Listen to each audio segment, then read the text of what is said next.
changed drastically later on.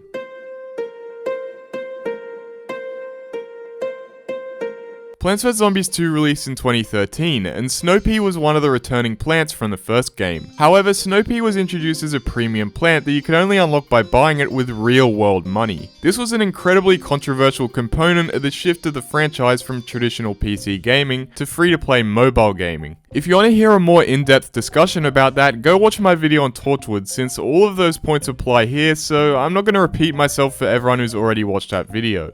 Understandably, the fact that you are forced to buy a plant you could unlock for free in the first game upset a lot of fans. However, unlike Torchwood, they never actually changed that. To this day, Snow Pea still costs real world money to use, unless you hack the game. But anyway, let's go back to 2013. Snow Pea functioned essentially identically to the first game, for now. But the buff they gave it in the versus mode actually became permanent, as its sunk cost was reduced from 175 to just 150. I assume this was to make it a little stronger to encourage more people to buy it, but I'm not really sure. Snow Pea, like every other plant in the sequel, had a new plant food ability. It would freeze every zombie in its lane, then shoot a barrage of frozen peas reminiscent of the regular pea shooter's plant food ability. Relative to all the other plant food abilities, this one was kinda meh. Regardless, let's take a look at how Snow Pea held up in Plants vs Zombies 2 at launch. Across the 3 worlds at launch, Snow Pea was a very consistent plant, with only the barrel roller and pianist zombies immune to its chilling effect. Apart from those two, the only real threat to Snow Pea was the chicken wrangler, since Snow Pea could only hit one chicken at a time. However, Snow Pea actually disables the abilities of 2 of the new zombies, Explorer and Prospector. So with less zombies that can